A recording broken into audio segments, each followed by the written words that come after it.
What is going on, Cane Sport? Izubee Charles here, joined by Stephen Wagner for another Inside Canes Recruiting podcast. Stephen, we are inching closer and closer to that national early signing period. We're less than a month away with that 3-day window opening on December 4th, and the Miami Hurricanes have put the pedal to the metal with this last kind of push for these top recruits. A ton of guys already committed in that Miami 2025 class, but Mario Cristobal and company want to add a few more before things are all said and done. So, Stephen, with less than a month out before the early national signing period, how are you feeling with that rapidly approaching? Yeah, I'm really feeling like Miami has an awesome chance to land another top 10 class. That would make 3 straight top 10 classes since Mario Cristobal's been at Miami. I believe, if I have this right, he's only actually had one class since he's been the head coach at Oregon and Miami, since he's been a Power 5 head coach. That did not finish inside the top 10, where he had a full recruiting cycle. And the other one that didn't finish inside the top 10 was his first year, or was the December after he got hired at Miami in 2021, 2022, when obviously it was kind of a mad dash to just, assemble whatever bits of a class that you can. But, Miami sits at 11 right now, 22 commits in the class. Miami, obviously, TK Mew is no longer going to be in the class, a 3-star interior offensive lineman. I think we're all wishing him the best.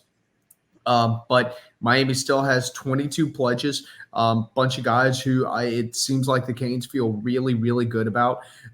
They're still going to try to add, I think, a handful of guys before signing day.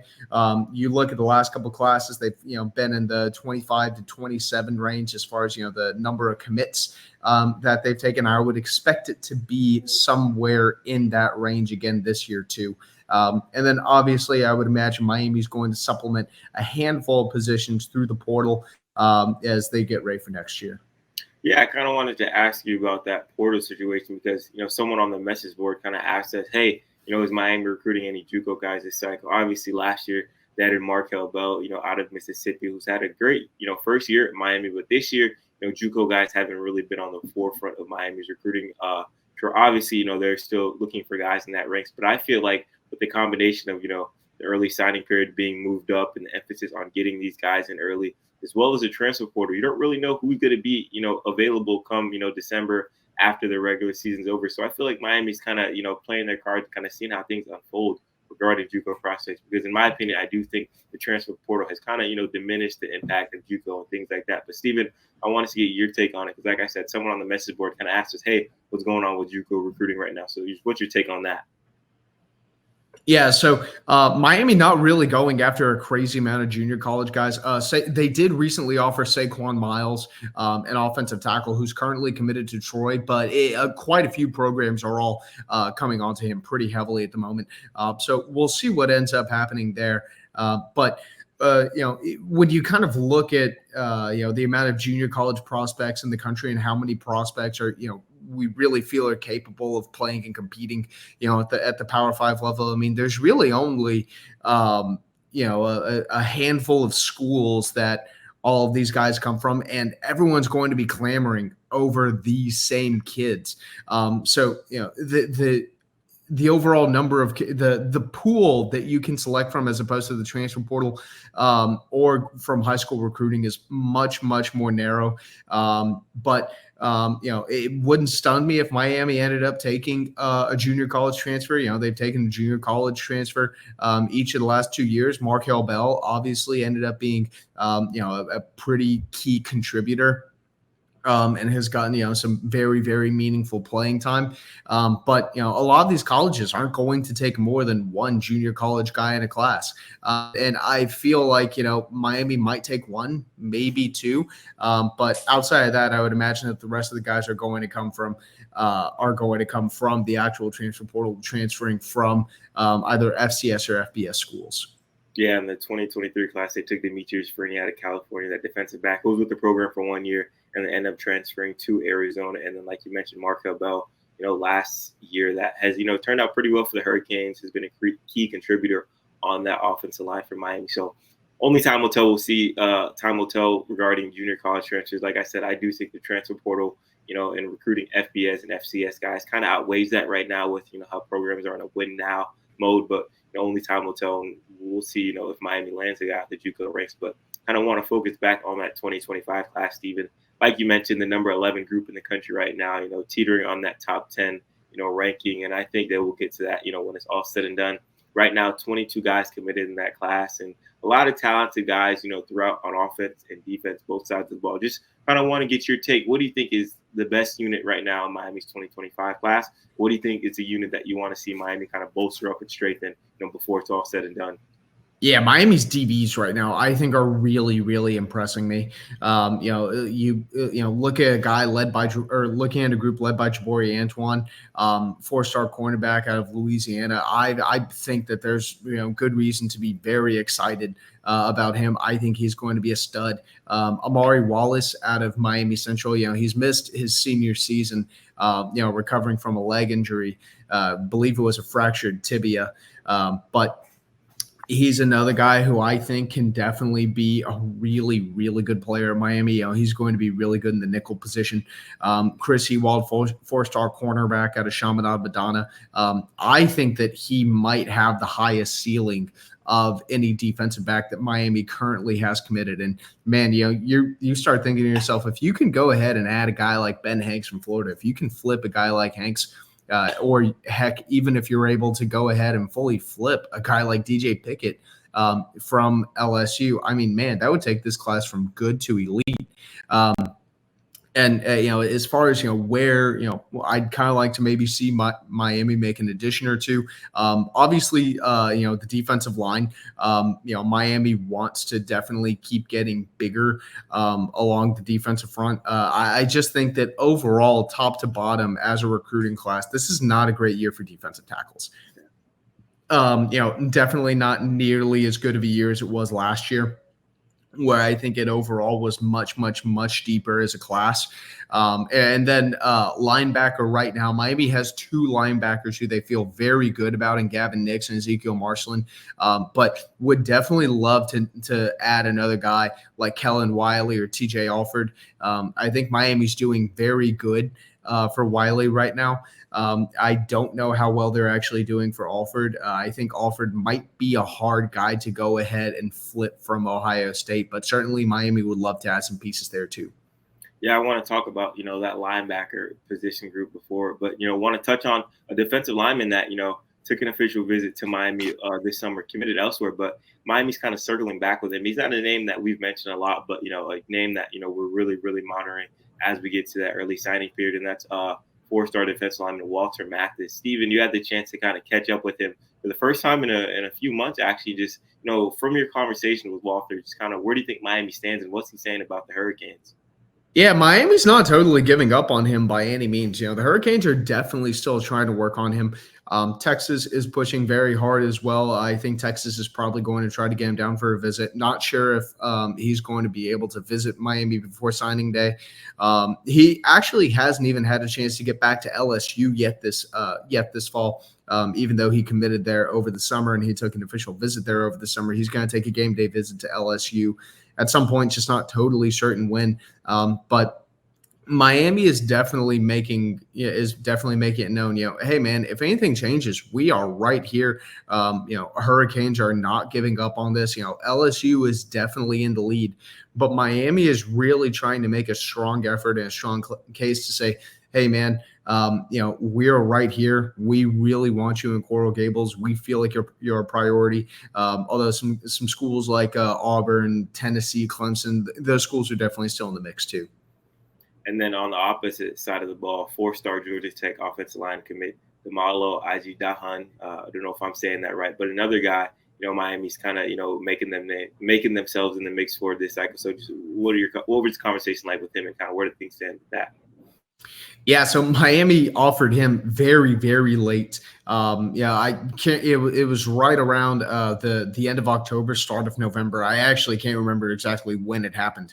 But 4-star interior offensive lineman currently committed to Georgia Tech, whose stock has really risen significantly here since the start of the fall. He's looked very, very good this fall. A lot of new programs have shown a lot of interest in him. since this fall tape came out. Obviously committed to Georgia Tech over the summer, and so that's going to give Georgia Tech an advantage just by them being able to say, hey, man, we were here first. We believed in you when no one else believed in you. We always knew you were going to be this great player. And now a bunch of other programs are definitely running in, trying to make something happen. Do not yet know if he's actually going to get a chance to get to the Georgia Tech Miami game this fall. That's still something I'm working to this weekend. That's still something I'm working to figure out. Do not know if he's going to be able to make a trip to Miami or not, but that's definitely a guy that Miami is, kind of throwing up on the board and really saying, hey, let's see if we can, let's see if we can make a little bit of magic happen with this guy, because, I really think that in the offensive lineman is going to entertain an offer from Mario Cristobal and Alex Mirabal. Yeah, for sure. And then one guy that we do know is going to be making his way back to Miami is Kell Wer, that we kind of spoke with, briefly a few minutes ago, man. He's a guy that, Steven, we both watched earlier this year and was like, wow, who is this kid? How does he not have, every powerful program in the country chasing him? And then little do you know, a few months later, he has, every big time Power 4 program in the country chasing him. And, Miami's going to get him down for an official visit, on November 23rd for that Wake Forest game, which is going to be absolutely massive. I believe he's taken 2 or 3 trips to South Florida this year. Has really gotten a chance to really, really take a look at Miami, really get to know the coaching staff. Coach Derek Nicholson really involved there. Coach Mario Cristobal really involved there. And, I actually had the chance to speak with, both the Miami commits, Ezekiel Marcelin and Gavin Nix, kind of, talking about, I know obviously, you two guys are committed, but what are your thoughts about Miami recruiting more guys? And they said, hey, the more the merrier. That is just more competition in that room that's going to make us all better. So obviously Kell Wer is not committed to the Hurricanes yet by any means, but Miami would love to add him to that class. He's going to have a great, chance to, tell him, hey, this is why he belonged to Miami. This is why he should be, a Hurricane at the end of the day, after that weekend. So just even, with that OV, a couple weeks out, just, what are your thoughts about, Kell Wer overall as a player? Just kind of, do you think Miami can pull it off and, be that team that wins the Kell Wer sweepstakes? Yeah, super talented, super athletic. I think there are a lot of programs that really wish that they would have found this kid sooner, because he has really he might be the biggest blow up as a prospect, here during his senior season. Texas is also very much in the mix. He's going to take an official visit to Texas this weekend for their game against Florida. I feel like, that's definitely going to be a score that a lot of fans are going to be watching, because certainly, if Texas plays Florida close, or Florida plays Texas close, Miami would be able to brag, hey man, we stomped those guys. We blew them out of the water in their house. And the other school that you're looking at, they ended up playing them close too. I don't know how much of a factor distance from home is going to be, but that's certainly going to be something that, Miami has pitched with all of their recruits here in South Florida.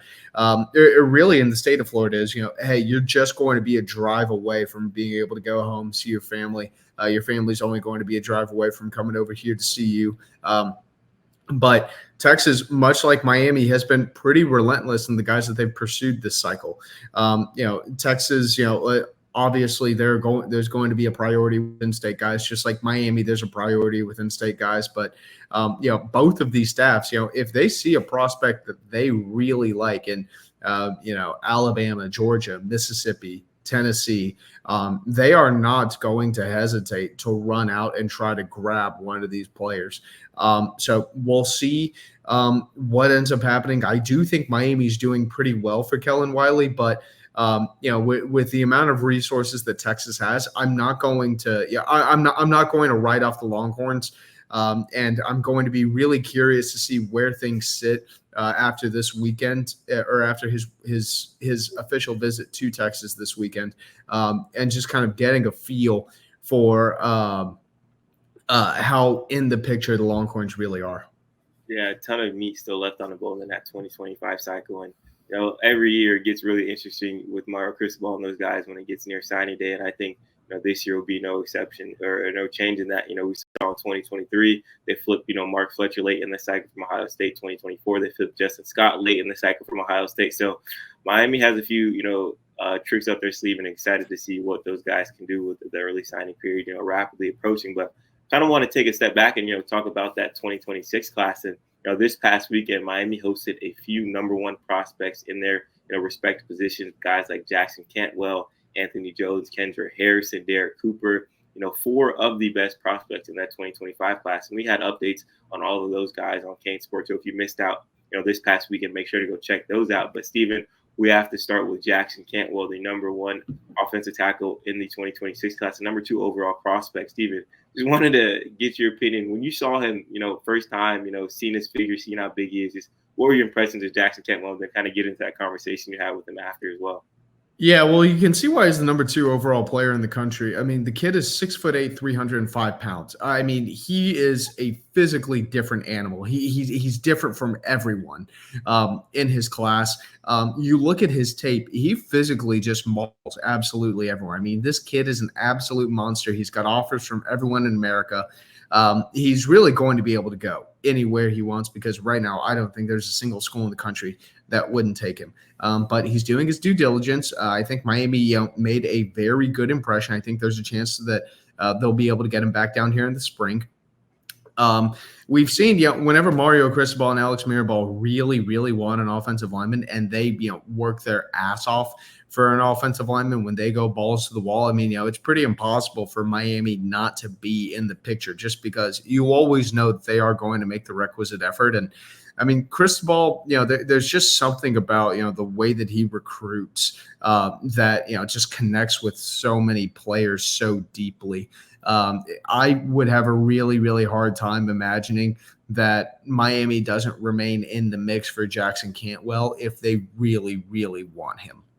Yeah, I think Miami did a great job of kind of giving that first impression. And, I feel like you did a great job of kind of, telling the complete story about the visit out. Him and his mother had the chance, really check out, South Florida, see the surrounding areas around campus. And, obviously, Miami's known for, extravagance and big parties and all this stuff. But, he understands that, hey, I'm coming down here for football and school. And he kind of, got that picture this weekend. So a great update on Jackson Cantwell, the number one overall tackle in next year's class. And make sure to check that out. And like I mentioned, guys like Kendri Harrison, Anthony Jones, and Derek Cooper. I'll start with, Kendri Harrison, who's actually a dual sport athlete, the number one tight end in the 2026 class, but also a big-time hooper, top 50 prospect on the hardwood as well. He had the chance to catch up with not only the football staff this past weekend, but actually the basketball staff as well. Had the chance to speak with Coach Jim Larinaga and all those guys this weekend.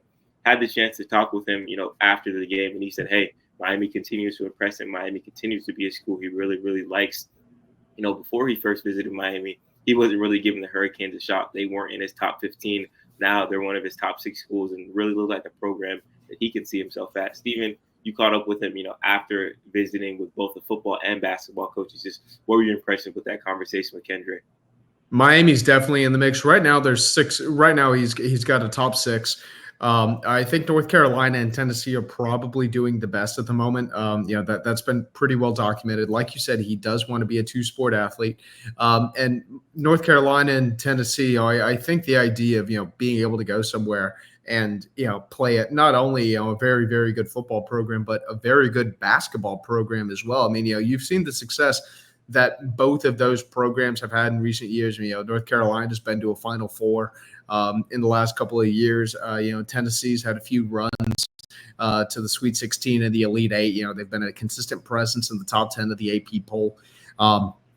I think both of those things definitely appeal to him. I do think that, North Carolina obviously has a massive advantage being right there in his backyard. He's not too far away from the University of North Carolina at all, but Miami has shown interest in taking him for both sports. He had a chance to check out basketball on Sunday after he checked out football on Saturday. He met with Coach Larinaga. He met with Austin Schwartz. He met with a bunch of recruiting assistants and assistant coaches and stuff like that. All of those guys made a really good impression on him. He's definitely giving Miami basketball a good look because, Miami too has had recent basketball success. They were in the Final Four a couple of years ago. They won the ACC a couple of years ago. And I'm pretty sure they had wins at North Carolina and at Duke, not at Duke, but versus Duke in those seasons as well. So Miami's definitely in the mix. Obviously, North Carolina and Tennessee, maybe they've had a little bit more prolonged basketball success, but I definitely think that Miami is going to be one of these, final schools for him. It definitely wouldn't say that Miami's number one by any means, but if I had to guess, I'd say I feel like they're kind of probably somewhere in the range of, top 4, top 5 or so. Yeah, I'd have to agree with you on that. I think Miami's doing a great job of, showing him, hey, you can succeed on, both the gridiron and the hardwood down at Coral Gables, and he's believing that. So it'll be interesting to see how things unfold over the next few months with Kendri Harrison and the Hurricanes. And to wrap up this 5-star 2026 talk, I want to talk about a local guy, Derek Cooper, who we've seen plenty of times over the last few months. A guy that has really, really, really made a name for himself this year on both sides of the ball. But the Hurricanes are looking to bring him in as a running back.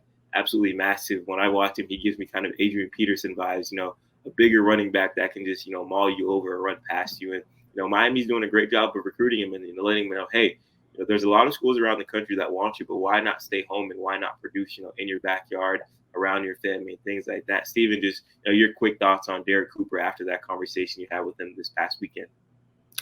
Yeah, Miami's definitely in the picture for Cooper. The Hurricanes have done very, very well, I think.